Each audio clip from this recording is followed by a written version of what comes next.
Hi, my name is Roxanne Swasky, and I'm here to talk to you about the research project that we did in Winnipeg, Manitoba. We were conducting a research project with individuals who were ambivalent about the idea of working. The project was from 2007 to 2010. We worked with 3,000 participants who were chronically unemployed. We worked with clients of First Nation, Métis, Inuit, or non-status descent, and 60% of the clients that we worked with were First Nations.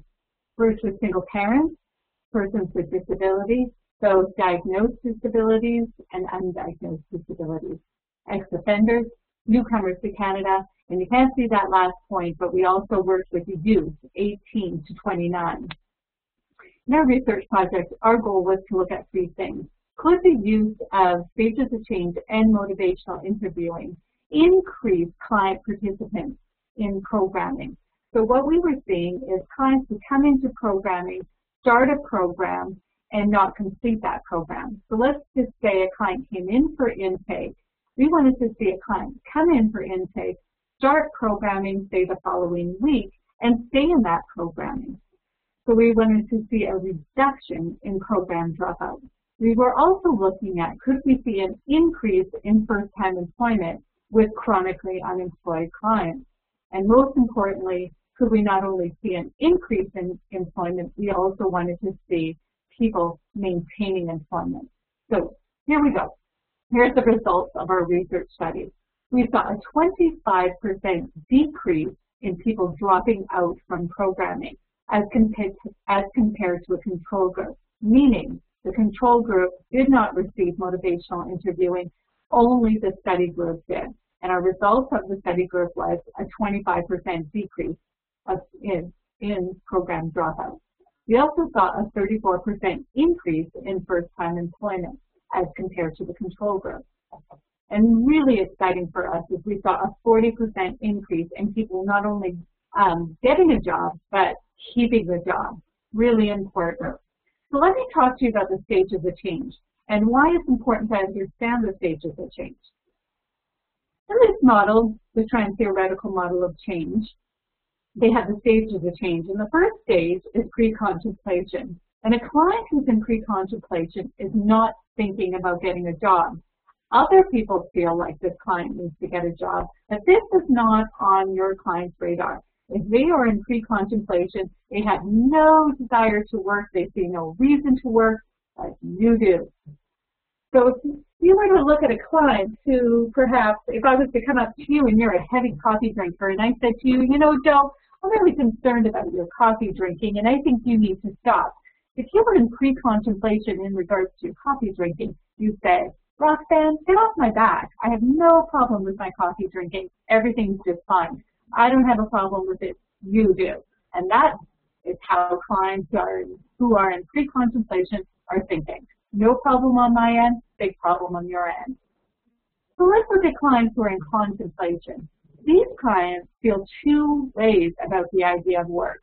On one hand, they see, yeah, I'd really like to get a job, get you off my back, perhaps get some more money, have a better lifestyle. But, and that's the key here for those who are in contemplation, the big but, no pun intended. So they feel two ways. On one hand, I'd like to get a job, but, and here's the list of reasons why they can't. I haven't worked before. I don't have childcare, don't have work boots, and the list can be endless. So a client who's in contemplation, they feel two ways about it, and at the present time, the status quo is winning out, meaning they're staying the same. What we want to do with clients in this stage is do a motivational interview to move the clients forward and explore ambivalence with them.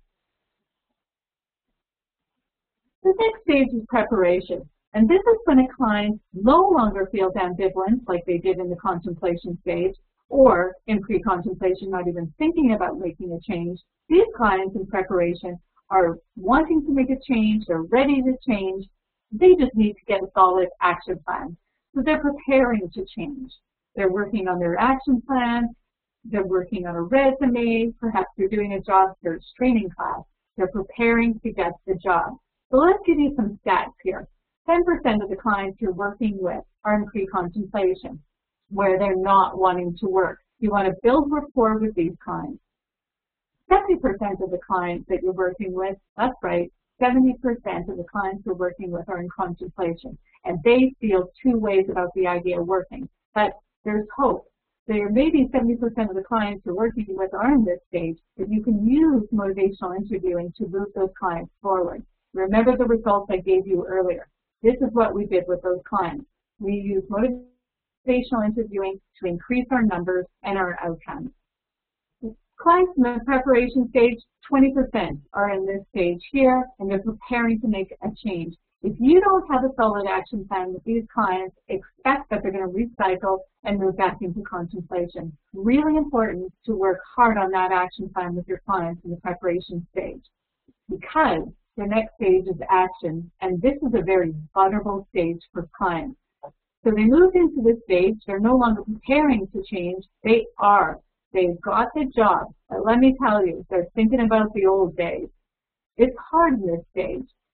You're at work, it's hard, you're maybe thinking you don't like your coworkers, perhaps your boss is picking on you, and you're thinking, what am I doing? This action stage is a very vulnerable stage, and sometimes you're just looking back. You're not seeing a lot of the benefits or the payoff yet. They're doing it because it fits with their values, but they may not see those benefits. The action stage is 0 to 6 months, and we want to provide a lot of support for a person once they first move into that action stage.